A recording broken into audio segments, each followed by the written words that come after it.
যখন তুমি কাউকে স্বার্থ ছাড়াই ভালোবাসবে আর সেও তোমাকে স্বার্থ ছাড়াই ভালোবাসবে, সেটাই কিন্তু নিঃস্বার্থ ভালোবাসা আর বেস্ট বন্ডিং। সেটা যে কেউ হতে পারে, মা বাবার ক্ষেত্রে বলতে পারো, তোমার হাজব্যান্ডের ক্ষেত্রে বলতে পারো, সন্তান বলতে পারো, পারিপার্শ্বিক বলতে পারো, সব কিছুই। তো হ্যালো ফ্রেন্ডস, রাধে রাধে। কেমন আছো সবাই? আশা করি ভালো আছো, সুস্থ আছো। আমরাও কিন্তু বেশ ভালো আছি। আর আবারও চলে এলাম আজকে একটা নতুন ছোট্ট ব্লগ নিয়ে। আশা করছি তোমাদের ভালো লাগবে। আর ভালো লাগলে অবশ্যই পাশে থেকো আর একটা লাইক কমেন্ট শেয়ার করে চ্যানেলটাকে সাবস্ক্রাইব করে দিও। প্রায় 6:30 নাগাদ সকাল ঘুম থেকে উঠে পড়েছিলাম। সে সময় কিন্তু আর মুখটা ধুতে পারিনি, যেহেতু ঠান্ডাটা ভীষণ কনকনে লাগছে তার জন্যে।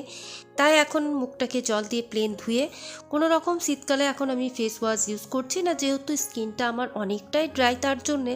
তো তার জন্যই স্নান করার সময় শুধু একটু দই আর বেসন ইউজ করে থাকি। আর এখন ওই যে জানলা দরজাগুলো খুলছি, যেহেতু এখন প্রায় 8টা মতন বেজেই গেছে।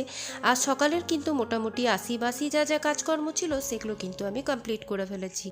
প্রতিদিনের মতন একটা ছোট্ট স্কিন কেয়ার রুটিন, যেটা প্রতিদিন আমি সকালবেলায় ফলো করি, সেটা হচ্ছে এই যে একটা ময়শ্চারাইজার লাগানো আর তারপর সানস্ক্রিন।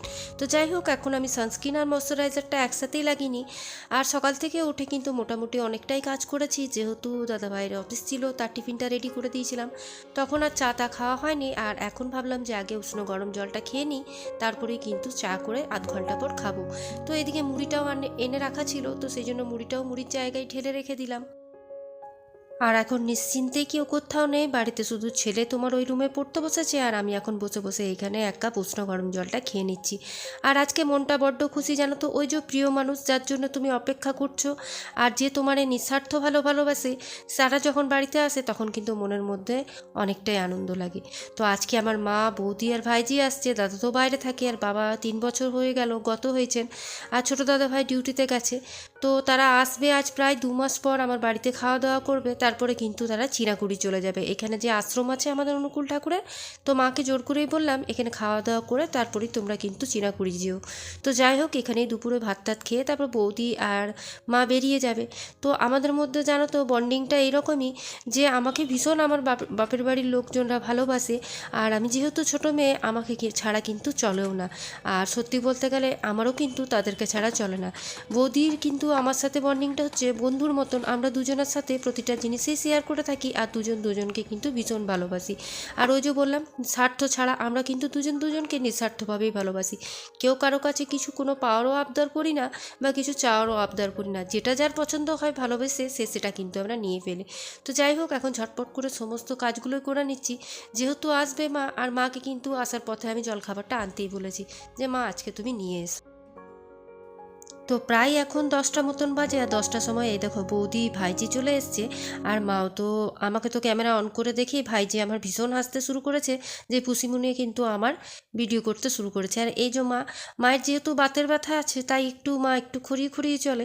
তো যাই হোক, দেখো এইদিকে আমরা কিন্তু জলখাবার, মা কচুরি তরকারি এনে দিয়েছিল, তো এখন সবাই মিলেই সেটা খাবো। তো সেই ক্যামেরা অন দেখে আমার ভাইজি বলছে, এখন পিসিমুনি ক্যামেরাটা চলতে দাও, আমরাও একটু ব্লগে থাকি। তো যাই হোক, তো আজকে যদিও আমার কোনো রকমভাবে ভিডিও করার ইচ্ছে ছিল না তারা আসবে বলে, তো যাই হোক তবুও তোমাদের সাথে শেয়ার করলাম যে আমাদের ফ্যামিলি মেম্বারে আমাদের মধ্যে কিন্তু অনেকটাই ভালোবাসা আছে। আর সত্যি বলছি, এটা লোক দেখানো বা লোককে বলার জন্য নয়, সত্যিই কিন্তু এই জিনিসটা আমাদের মধ্যে আছে।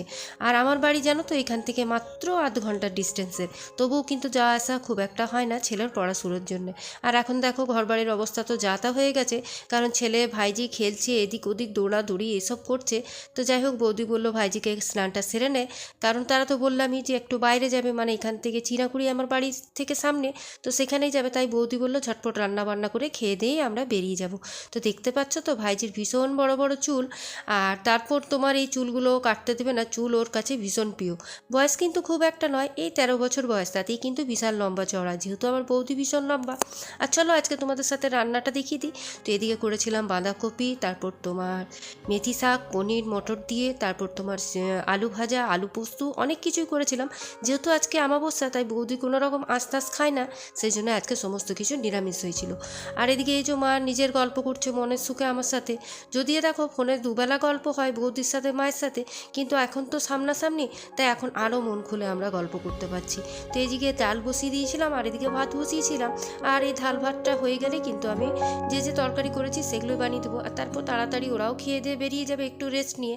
তো যাই হোক, চলো এখন আমি রান্নাগুলো ঝটপট সেরে নিই।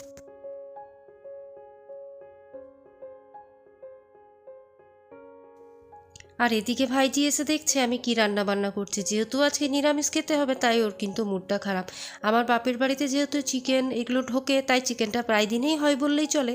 আর এখানে তো হয় না, সেটাই কিন্তু ওর খুব দুঃখ যে পিসির বাড়িতে চিকেন ঢোকেও না, চিকেন আবার হয়ও না। তো যাই হোক, আমি আজকে তো পনির করব সেটা তো তোমাদেরকে বললাম। তো ফুলকপি ছিল একটু কড়াই, সেটা উঠিয়ে দিলাম। আর এখন শাকটা কিন্তু চাপিয়ে দেবো। আগে জানো তো, যখন বাবা বেঁচে ছিলেন তখন কিন্তু বাবা আমার প্রত্যেক মাসে একবার করে কিন্তু আসতো। আর শুধু হাতে কোনো দিনই আমার বাবা আসেনি। বাবা যখনই আসতো এক থলি করে সবজি, তারপর মাংস, মাছ, যেটা আমি খেতে ভালোবাসি সেটাই কিন্তু নিয়ে আসতো। মাছটা জামাইয়ের জন্য নিয়ে আসতো, আর মাটন যেহেতু আমি খেতে ভালোবাসতাম তাই মাটনটা বাবা আমার জন্য অল্প করে নিয়ে আসতো। তো এখন বাবা নেই, তো সেগুলো প্রচণ্ড মিস করি। মাও এলে মা নিয়ে আসে, কিন্তু জানো তো এখন মাও সেরকমভাবে আসতে পারে না, যেহেতু বৌদি ভাই একা থাকে, দাদা বাইরে থাকে, আর ছোটদা ভাইয়ের তো ডিউটি। তো সেই জন্যে সেরকমভাবে মায়েরও আসা হয় না বৌদি ভাইকে ছেড়ে ছেড়ে। তো যখন সময় পাই দুজন একসাথেই চলে আসে। তো এদিকে দেখো আজকে শাহি পনির বানিয়েছিলাম, তো খুব সুন্দর খেতে হয়েছিল জানো তো। ওই প্রথম আজকে আমার হাতে এত সুন্দরভাবে মটর পনিরটা, শাহি পনির যেটা হয় সেটা হয়েছিল।